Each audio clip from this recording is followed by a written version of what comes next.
5 वक्त के नमाजी थे। क्या इससे देश में वैमनस्य नहीं बढ़ रहा है?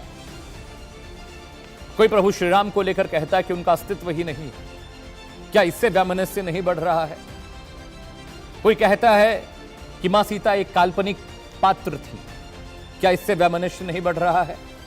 रामचरितमानस और तमाम धार्मिक जो पुस्तकें हैं हिंदुओं की वो फाड़ दी जाती हैं, क्या इससे वैमनस्य नहीं बढ़ रहा है? क्या इससे दिक्कत नहीं हो रही है? क्या इससे आने वाले वक्त में परेशानियां नहीं बढ़ेंगी? लेकिन बड़ा सवाल यही है दर्शकों, सबसे इंपॉर्टेंट बात यह है कि आखिरकार कैसे ये नैरेटिव, ये बातें इस तरह से होंगी।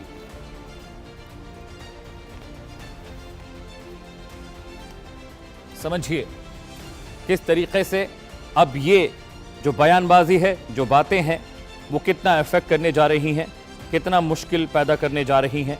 इस पर चर्चा होनी चाहिए और कुछ ही वक्त में एक बड़ा पैनल मेरे साथ जुड़ने जा रहा है, वो इस बारे में बात करेगा, इस बारे में चर्चा करेगा और इस बारे में हम उनसे पूछेंगे कि आखिरकार कैसे, क्या ये चुनाव से पहले का नैरेटिव है?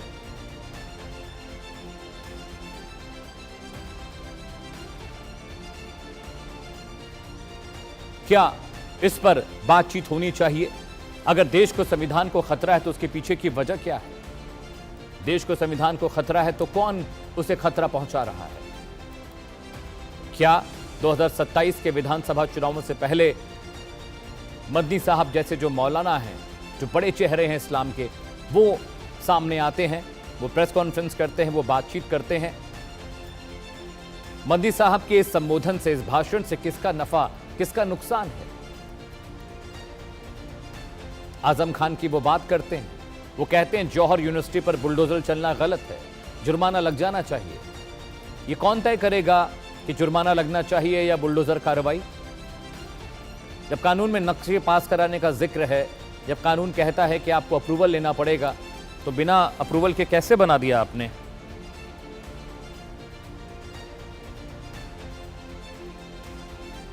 बड़ा सवाल है।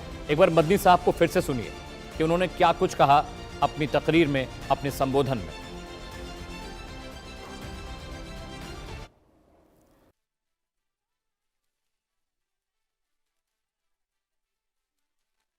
ये बुनियाद बना लेना कि हम इसको हिंदुस्तान के अंदर जिंदा नहीं रहने देंगे, राहत और आराम के साथ नहीं रहने देंगे, इसको निकाल के बाहर कर देंगे, मैं समझता हूँ कि ये हिंदुस्तान के लिए तबाही का पैगाम है। जमीयत उलमा हिंद सन 1803 से उलमा इस मुल्क की आबादी के लिए काम करते रहे हैं। मुसलमान जो यहाँ अच्छे खासे बड़े तबके के अंदर शरीक हैं, मैं ये कहता हूँ कि जहाँ आपका मदरसा है आप वहाँ के लोगों को बुलाएं, उनको दिखलाएं कि आप क्या पढ़ते हैं, कुरान क्या कहता है, हदीस किस प्यार और मोहब्बत का पैगाम देता है, लोग नहीं जानते।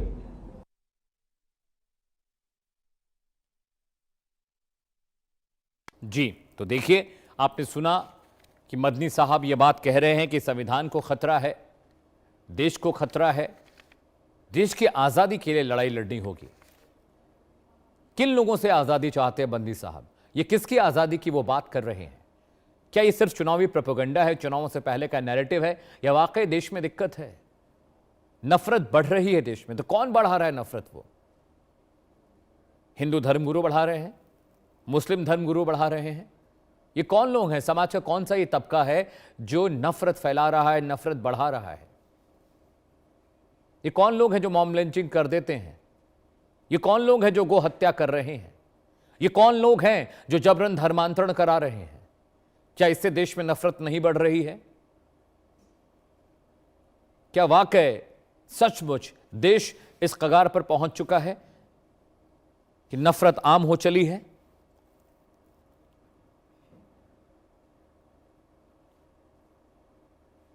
बड़ा सवाल यह भी है कि यूपी की सियासत में आप देखिए कि अब कुछ ही वक्त बचा हुआ है जब यूपी में विधानसभा चुनाव होने जा रहे हैं।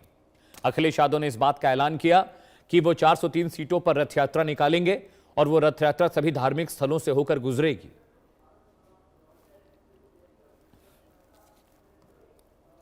और दो खास पैनल मेरे साथ जुड़ा है, कुछ और लोग भी मेरे साथ अभी जुड़ने वाले हैं। दुर्गाचार्य कंचन भवानी जी मेरे साथ जुड़ी हैं, हिंदू धर्म गुरु हैं, बहुत बहुत आपका स्वागत है। इसके अलावा मेहताब उस्मानी साहब मेरे साथ जुड़े हैं, मुस्लिम स्कॉलर हैं, आपका भी बहुत बहुत स्वागत है। दुर्गाचार्य कंचन जी, सबसे पहले मैं आपके पास आता हूं।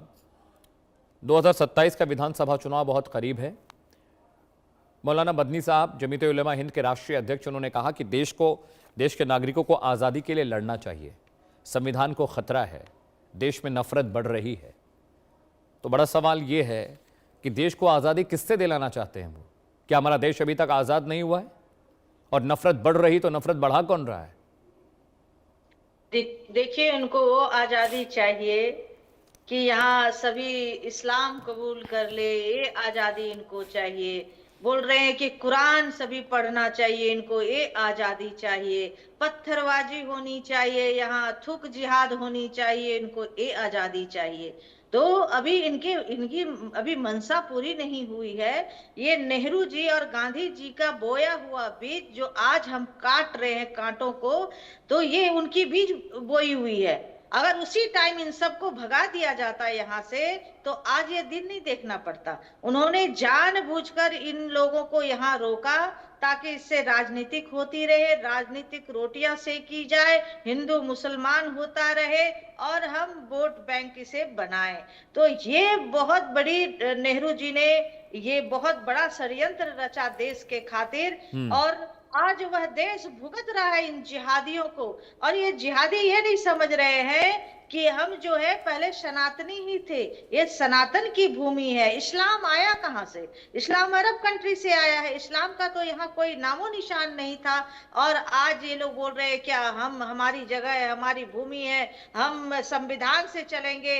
इनका कोई संविधान से, केवल संविधान का नाम लेते हैं। अभी ये फतवा जारी करते, क्या वो संविधान में लिखा हुआ है फतवा जारी करना? आप इसी भारत भूमि में रहते हैं, आप कोई फतवा जारी करते हैं तो आप उसको सोचते हैं कि संविधान में है या नहीं, कानून में है या नहीं। ये भी तो एक सवाल है ना।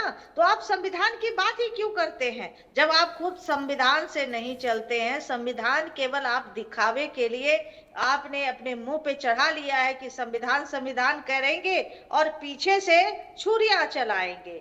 ये इनकी मंशा है। और जिस कदर ये कह रहे सबको कुरान पढ़ना चाहिए, कुरान तो मैं भी पढ़ी हूँ और कुरान में क्या लिखा हुआ है वो सारा कुछ मुझे मालूम है। कुरान कोई ग्रंथ नहीं है। ग्रंथ यह नहीं सिखाता कि नॉन मुस्लिम को मारोगे तो जन्नत मिलेगी। ये हमारे ग्रंथ में, गीता में नहीं लिखा हुआ है, रामायण में नहीं लिखा हुआ है, चारों वेद 18 कुरान में नहीं लिखा हुआ है। एक कुरान ही है इनका जिसमें ऐसी चीजें लिखी हुई है। तो ये जो आप बार बार मौलाना जी कह रहे हैं कि ऐसा होगा, ऐसा करेंगे,